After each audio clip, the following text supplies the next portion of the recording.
Hi everyone, thanks for joining me. This is Connie with Prairie Paper Crafts. Coming on today to share with you how I created the sweet and spooky Halloween house, that card I just shared with you. So I have brought in the design and I'm just going to ungroup it and I'm going to use this purple base piece, put over there, and I'm going to use just this other piece. Those are the only two pieces I'm using. Uh, I am going to take that back. I will take one of these pumpkins and share with you what I did there also.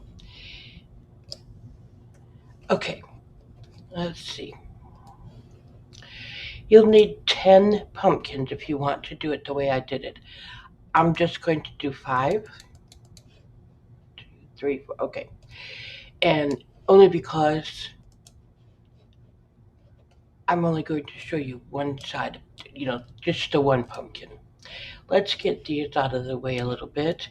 Now, what you want to do, keep in mind you'll have your other pieces on your screen also, but you want to duplicate both of these pieces, okay? So I'm just gonna, oops, I didn't want to, I want to duplicate them, not group them. Good grief. Okay, so one of them you're not going to need. So for purposes of the design only, I'm going to just get rid of them, but you do want to have two of these two pieces. Now, I'm making my screen larger. I don't need to see this whole design, but I do need to be able to see this fairly well. What I'm doing, I'm just lining these two pieces up, okay? I'm lining this gray piece up or whatever color you're using for that, and I want to get it lined up the best I can with this other piece, the purple behind it. Um, I think this was the hardest part of the whole thing, and I don't think, let's see, I'm going to try aligning it left. Okay.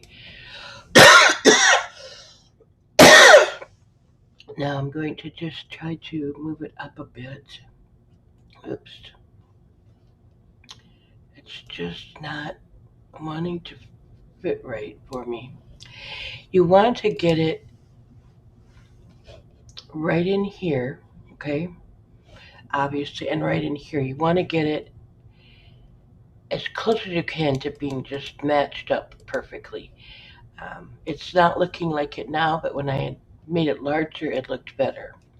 Okay, I want to, excuse me, use my mouse and make sure both of the pieces are together. Okay, I'm not grouping anything. I just want to make sure both pieces are in that box. Excuse me, I apologize. I'm going to come over down here to the lower right corner and you see the word slice right here. I'm going to click on that and it has sliced. I thought flash. Now I'm going to come up here. I'm going to remove this. I'm going to, oops. Okay, let's back up a minute. We got to get rid of that, okay? And then I want to get rid of this purple piece, but I only want the back piece taken away. We want to save one of these two pieces, either the gray or the purple. It does not matter, okay?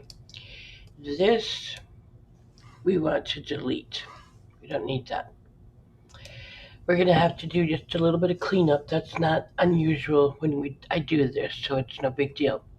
But first of all, I want to get rid of this top piece off of this.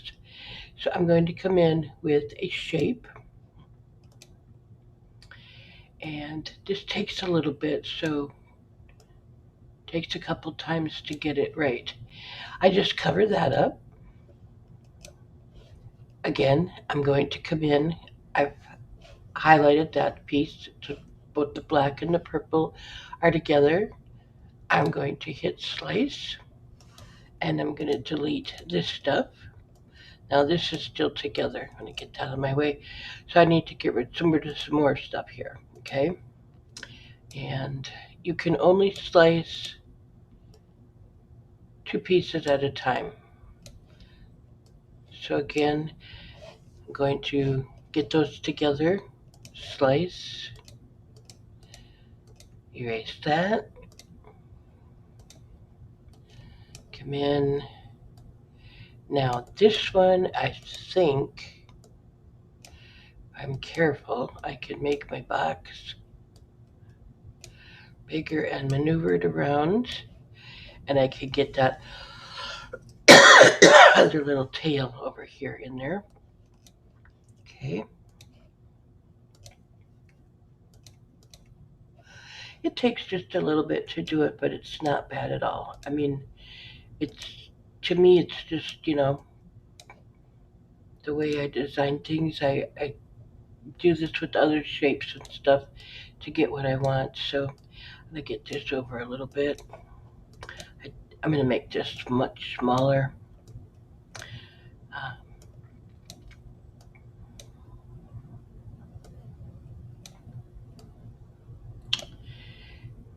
and if that line cuts a little bit, it's not gonna cut anything because there's no paper there to cut it. I just like to try to get it out if possible. But really, you don't have to.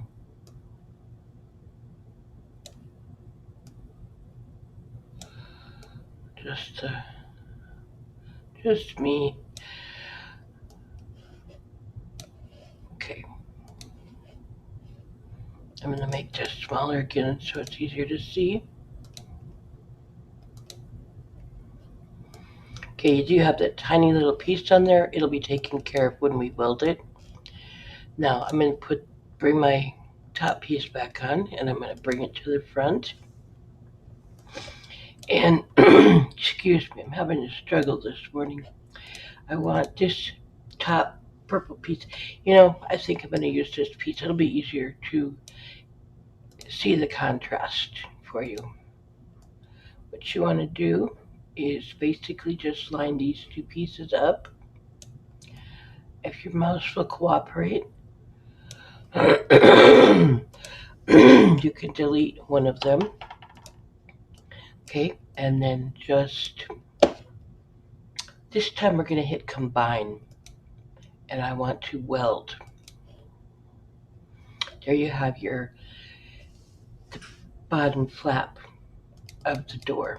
Okay, I'm going to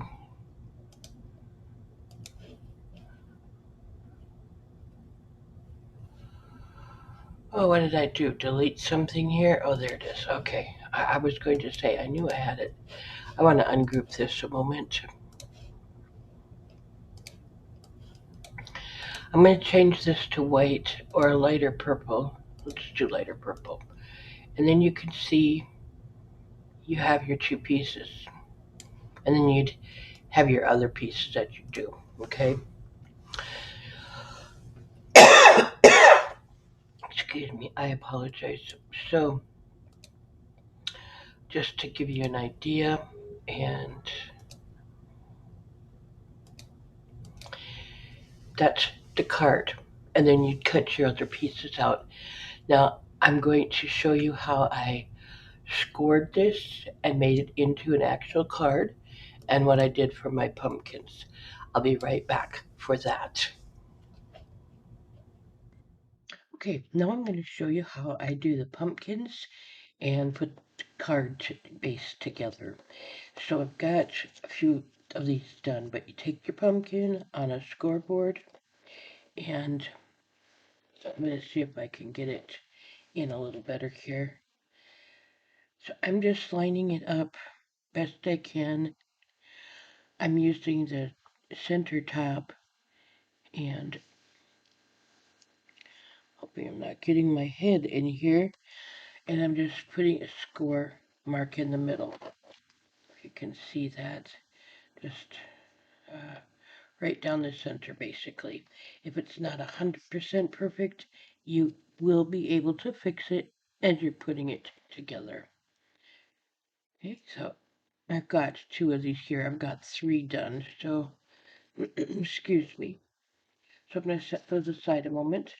And then I'm going to take my house and I just did a test. Let's see. I'm going to just take a.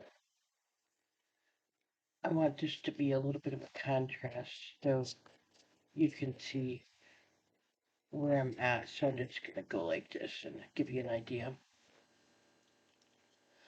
So I can now have ink all over my fingers. I'm sure you're used to that. Okay, so I put the two together and I make a little pencil mark just right. It's actually going to be right at this line here where you can see that right there. Okay, and that's where we'll need to cut and also score too. We're going to score from the bottom up. We do not want to score above this line. Leave that all open, okay?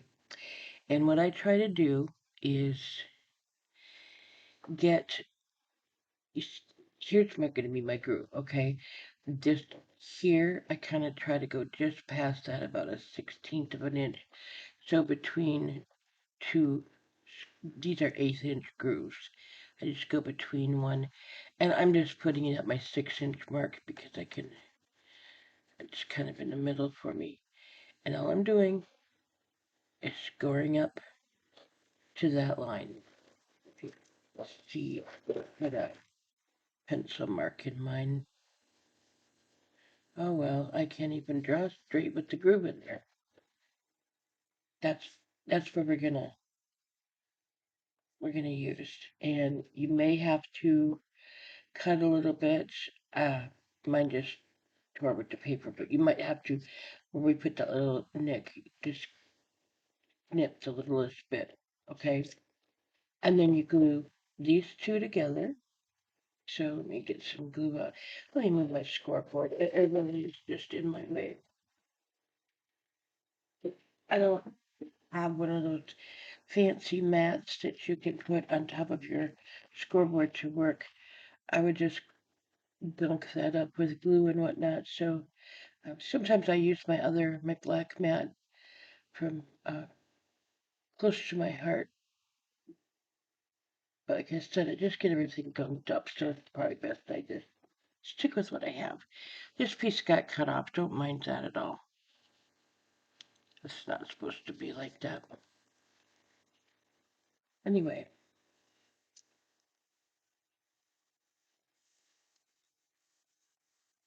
I do recommend if you're going to emboss any of your pieces, like I did with my, if I can get it back out, if I can, without ditching everything on my desk. Here it is. I used the brick embossing folder. You could still probably see the outline. I haven't cleaned it yet, but I used that. So if you're going to use anything like that or any kind of an embossing folder on your background pieces, be sure you do that before you glue anything together. Okay. But anyway, so here's your card. It stands up. And you can decorate it the way you want. And then my pumpkins, I put to those. I just kind of burnished them a little bit. Normally I would use some kind of a bone folder or something to crease them, but I'm not going to this time. Just use my fingers. Glue half of one side only. If you know how to do this, you can skip this. I would just like to comment that if you are interested in more Design Space tutorials of how I put things and create things, because I will have some more things coming up that I've seen on YouTube and I don't have the dies, so I create them myself, please leave a comment. I will gladly do those for you. I'm trying to learn to save money, not buy all the dies that I don't need, that I can certainly recreate in Design Space. Maybe not the exact same die or anything, but close enough that it works. So that's what I'm doing. Okay, so then you take another pumpkin, glue half of it only, okay? and glue it again just to one half of your pumpkin. You can kind of see how this is coming together. My glue is somewhat fast drying, but Fabri-Tac still gives you a little bit of time wiggle room. Now, I'm not doing this, but you want to match up your pumpkins. So if they're not perfectly scored, here's your time to do it. So your pumpkins lay really well. I'm just trying to get through this so you can just have a general idea of how to put it together. But yeah, you want to before you attach it, you want to make sure they're lined up as you fold them. It'll just create a much nicer finished pumpkin. Okay, and one more. And again, my pumpkin got cut off, and that's fine for this one.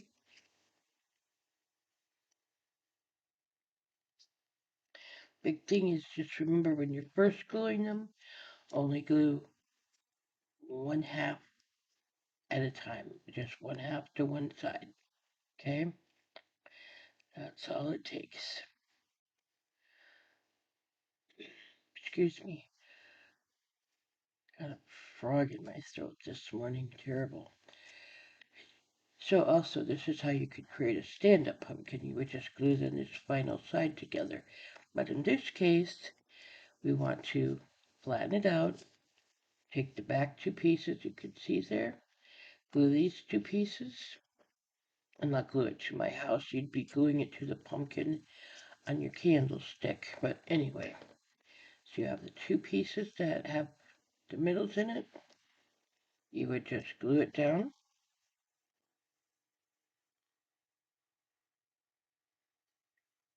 And there's your stand-up pumpkin. So that's how I created my card. If you have any questions, please leave a comment and I'll gladly get back to you. Otherwise, thanks for joining me. Have an awesome day, everybody. Take care.